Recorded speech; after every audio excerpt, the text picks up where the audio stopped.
Matius pasal 13. Perumpamaan tentang seorang penabur. Pada hari itu keluarlah Yesus dari rumah itu dan duduk di tepi danau. Maka datanglah orang banyak berbondong-bondong, lalu mengerumuni dia, sehingga ia naik ke perahu dan duduk di situ. Sedangkan orang banyak semuanya berdiri di pantai. Dan ia mengucapkan banyak hal dalam perumpamaan kepada mereka, katanya, adalah seorang penabur keluar untuk menabur. Pada waktu ia menabur, sebagian benih itu jatuh di pinggir jalan. Lalu datanglah burung dan memakannya sampai habis. Sebagian jatuh di tanah yang berbatu-batu, yang tidak banyak tanahnya. Lalu benih itu pun segera tumbuh karena tanahnya tipis. Tetapi sesudah matahari terbit, layulah ia dan menjadi kering karena tidak berakar. Sebagian lagi jatuh di tengah semak duri. Lalu makin besarlah semak itu dan menghimpitnya sampai mati. Dan sebagian jatuh di tanah yang baik lalu berbuah. Ada yang 100 kali lipat, ada yang 60 kali lipat, ada yang 30 kali lipat. Siapa bertelinga hendaklah ia mendengar. Maka datanglah murid-muridnya dan bertanya kepadanya, mengapa engkau berkata-kata kepada mereka dalam perumpamaan? Jawab Yesus, kepadamu diberi karunia untuk mengetahui rahasia kerajaan surga, tetapi kepada mereka tidak. Karena siapa yang mempunyai, kepadanya akan diberi, sehingga ia berkelimpahan. Tetapi siapa yang tidak mempunyai, apapun juga yang ada padanya akan diambil daripadanya. Itulah sebabnya aku berkata-kata dalam perumpamaan kepada mereka. Karena sekalipun melihat, mereka tidak melihat. Dan sekalipun mendengar, mereka tidak mendengar dan tidak mengerti. Maka pada mereka genaplah nubuat Yesaya yang berbunyi, kamu akan mendengar dan mendengar, namun tidak mengerti. Kamu akan melihat dan melihat, namun tidak menanggap. Sebab hati bangsa ini telah menebal, dan telinganya berat mendengar, dan matanya melekat tertutup, supaya jangan mereka melihat dengan matanya, dan mendengar dengan telinganya, dan mengerti dengan hatinya, lalu berbalik sehingga aku menyembuhkan mereka. Tetapi, berbahagialah matamu karena melihat, dan telingamu karena mendengar. Sebab aku berkata kepadamu, sesungguhnya banyak nabi dan orang benar ingin melihat apa yang kamu lihat, tetapi tidak melihatnya, dan ingin mendengar apa yang kamu dengar, tetapi tidak mendengarnya. Karena itu, dengarlah arti perumpamaan penabur itu.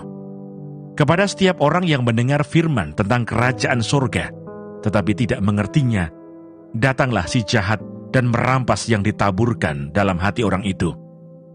Itulah benih yang ditaburkan di pinggir jalan. Benih yang ditaburkan di tanah yang berbatu-batu ialah orang yang mendengarkan firman itu dan segera menerimanya dengan gembira. Tetapi ia tidak berakar dan tahan sebentar saja. Apabila datang penindasan atau penganiayaan karena firman itu, orang itu pun segera murtad. Yang ditaburkan di tengah semak duri ialah orang yang mendengar firman itu. Lalu kekhawatiran dunia ini dan tipu daya kekayaan menghimpit firman itu, sehingga tidak berbuah. Yang ditaburkan di tanah yang baik ialah orang yang mendengar firman itu dan mengerti, dan karena itu ia berbuah. Ada yang 100 kali lipat, ada yang 60 kali lipat, ada yang 30 kali lipat. Perumpamaan tentang lalang di antara gandum. Yesus membentangkan suatu perumpamaan lain lagi kepada mereka, katanya, hal kerajaan surga itu seumpama orang yang menaburkan benih yang baik di ladangnya. Tetapi pada waktu semua orang tidur, datanglah musuhnya menaburkan benih lalang di antara gandum itu, lalu pergi. Ketika gandum itu tumbuh dan mulai berbulir, nampak jugalah lalang itu. Maka datanglah hamba-hamba tuan ladang itu kepadanya dan berkata, Tuan, bukankah benih baik yang Tuan taburkan di ladang Tuan? Dari manakah lalang itu? Jawab tuan itu, seorang musuh yang melakukannya. Lalu berkatalah hamba-hamba itu kepadanya, jadi maukah Tuan supaya kami pergi mencabut lalang itu? Tetapi ia berkata, jangan, sebab mungkin gandum itu ikut tercabut pada waktu kamu mencabut lalang itu. Biarkanlah keduanya tumbuh bersama sampai waktu menuai. Pada waktu itu aku akan berkata kepada para penuai, kumpulkanlah dahulu lalang itu, dan ikatlah berberkas-berkas untuk dibakar. Kemudian kumpulkanlah gandum itu ke dalam lumbungku. Perumpamaan tentang biji sesawi dan ragi. Yesus membentangkan suatu perumpamaan lain lagi kepada mereka. Katanya, hal kerajaan surga itu seumpama biji sesawi yang diambil dan ditaburkan orang di ladangnya. Memang biji itu yang paling kecil dari segala jenis benih, tetapi apabila sudah tumbuh, sesawi itu lebih besar daripada sayuran yang lain, bahkan menjadi pohon, sehingga burung-burung di udara datang bersarang pada cabang-cabangnya. Dan ia menceritakan perumpamaan ini juga kepada mereka. Hal kerajaan surga itu seumpama ragi yang diambil seorang perempuan dan diadukkan ke dalam tepung terigu 3 sukat sampai khamir seluruhnya. Semuanya itu disampaikan Yesus kepada orang banyak dalam perumpamaan, dan tanpa perumpamaan suatu pun tidak disampaikannya kepada mereka, supaya genaplah firman yang disampaikan oleh Nabi. Aku mau membuka mulutku, mengatakan perumpamaan. Aku mau mengucapkan hal yang tersembunyi sejak dunia dijadikan. Kejadian pasal 41. Mimpi Firaun. Setelah lewat 2 tahun lamanya, bermimpilah Firaun bahwa ia berdiri di tepi sungai Nil. Tampaklah dari sungai Nil itu keluar 7 ekor lembu yang indah bangunnya dan gemuk badannya, lalu memakan rumput yang di tepi sungai itu. Kemudian tampaklah juga 7 ekor lembu yang lain yang keluar dari dalam sungai Nil itu, buruk bangunnya dan kurus badannya, lalu berdiri di samping lembu-lembu yang tadi di tepi sungai itu. Lembu-lembu yang buruk bangunnya dan kurus badannya itu memakan ke-7 ekor lembu yang indah bangunnya dan gemuk itu, lalu terjagalah Firaun. Setelah itu tertidur pulalah ia dan bermimpi kedua kalinya. Tampak timbul dari 1 tangkai 7 bulir gandum yang bernas dan baik. Tetapi kemudian tampaklah juga tumbuh 7 bulir gandum yang kurus dan layu oleh angin timur. Bulir yang kurus itu menelan ke-7 bulir yang bernas dan berisi tadi. Lalu terjagalah Firaun. Agaknya ia bermimpi. Pada waktu pagi gelisahlah hatinya. Lalu disuruhnyalah memanggil semua ahli dan semua orang berilmu di Mesir.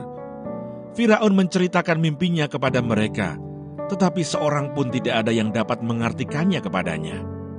Lalu berkatalah kepala juru minuman kepada Firaun, "Hari ini aku merasa perlu menyebutkan kesalahanku yang dahulu.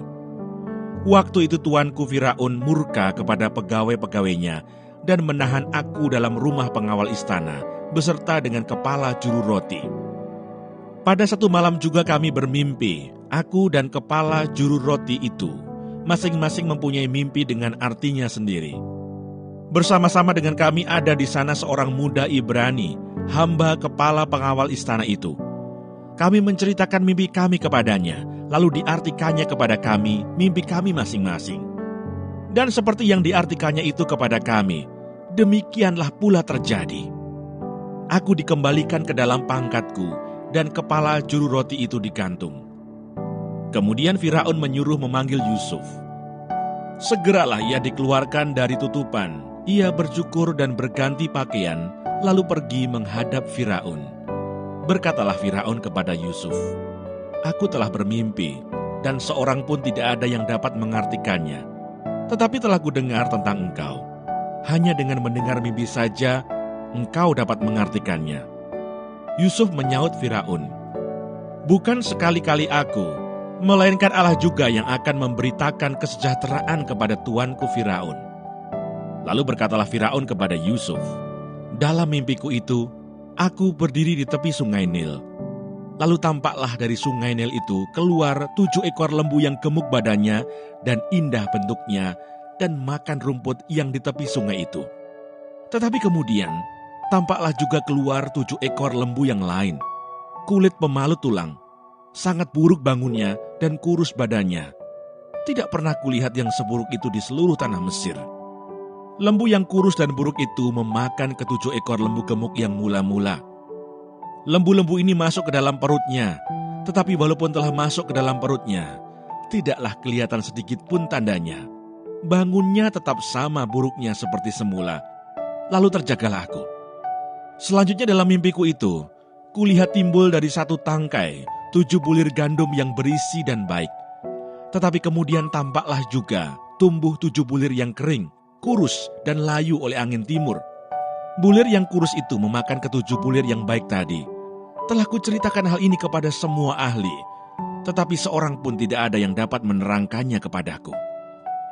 Lalu kata Yusuf kepada Firaun, kedua mimpi tuanku Firaun itu sama. Allah telah memberitahukan kepada tuanku Firaun apa yang hendak dilakukannya. Ketujuh ekor lembu yang baik itu ialah 7 tahun, dan ketujuh bulir gandum yang baik itu ialah 7 tahun juga. Kedua mimpi itu sama. Ketujuh ekor lembu yang kurus dan buruk yang keluar kemudian, maksudnya 7 tahun. Demikian pula ketujuh bulir gandum yang hampa dan layu oleh angin timur itu, maksudnya akan ada 7 tahun kelaparan. Inilah maksud perkataanku ketika aku berkata kepada tuanku Firaun, Allah telah memperlihatkan kepada tuanku Firaun apa yang hendak dilakukannya. Ketahuilah tuanku, akan datang 7 tahun kelimpahan di seluruh tanah Mesir. Kemudian akan timbul 7 tahun kelaparan. Maka akan dilupakan segala kelimpahan itu di tanah Mesir. Karena kelaparan itu mengurus keringkan negeri ini. Sesudah itu akan tidak kelihatan lagi bekas-bekas kelimpahan di negeri ini karena kelaparan itu. Sebab sangat hebatnya kelaparan itu. Sampai 2 kali mimpi itu diulangi bagi tuanku Firaun, berarti hal itu telah ditetapkan oleh Allah dan Allah akan segera melakukannya. Oleh sebab itu, baiklah tuanku Firaun mencari seorang yang berakal budi dan bijaksana dan mengangkatnya menjadi kuasa atas tanah Mesir. Baiklah juga tuanku Firaun berbuat begini, yakni menempatkan penilik-penilik atas negeri ini dan dalam ke-7 tahun kelimpahan itu memungut 1/5 dari hasil tanah Mesir. Mereka harus mengumpulkan segala bahan makanan dalam tahun-tahun baik yang akan datang ini dan di bawah kuasa tuanku Firaun menimbun gandum di kota-kota sebagai bahan makanan serta menyimpannya. Demikianlah segala bahan makanan itu menjadi persediaan untuk negeri ini dalam ke-7 tahun kelaparan yang akan terjadi di tanah Mesir, supaya negeri ini jangan binasa karena kelaparan itu. Yusuf di Mesir sebagai penguasa. Usul itu dipandang baik oleh Firaun dan oleh semua pegawainya. Lalu berkatalah Firaun kepada para pegawainya, mungkinkah kita mendapat orang seperti ini, seorang yang penuh dengan roh Allah?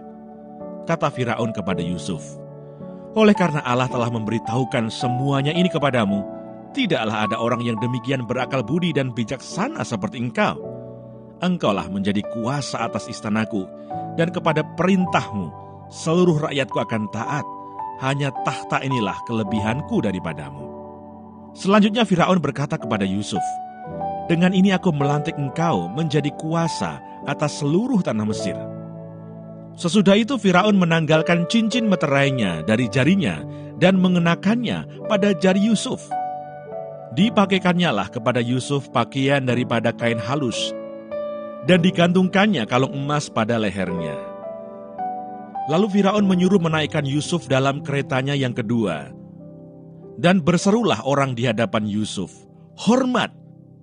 Demikianlah Yusuf dilantik oleh Firaun menjadi kuasa atas seluruh tanah Mesir.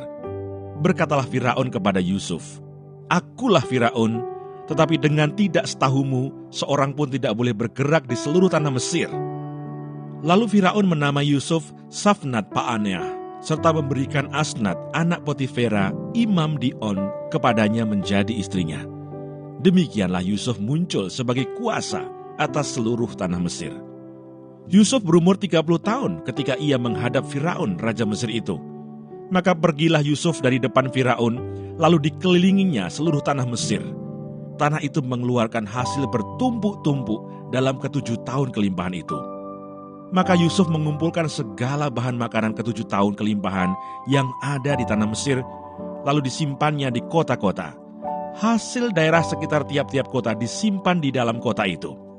Demikianlah Yusuf menimbun gandum seperti pasir di laut, sangat banyak, sehingga orang berhenti menghitungnya karena memang tidak terhitung. Sebelum datang tahun kelaparan itu, lahirlah bagi Yusuf 2 orang anak laki-laki yang dilahirkan oleh Asnat, anak Potifera, imam di On. Yusuf memberi nama Manasye kepada anak sulungnya itu sebab katanya, Allah telah membuat aku lupa sama sekali kepada kesukaranku dan kepada rumah bapakku.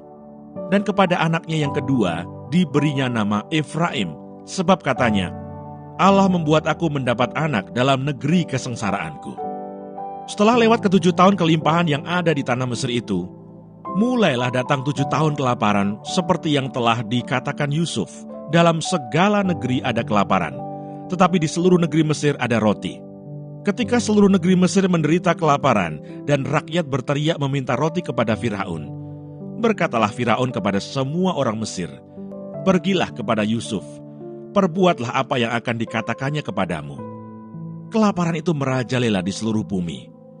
Maka Yusuf membuka segala lumbung dan menjual gandum kepada orang Mesir, sebab makin hebat kelaparan itu di tanah Mesir. Juga dari seluruh bumi datanglah orang ke Mesir untuk membeli gandum dari Yusuf, sebab hebat kelaparan itu di seluruh bumi. Demikianlah pembacaan firman Tuhan hari ini. Tuhan Yesus memberkati.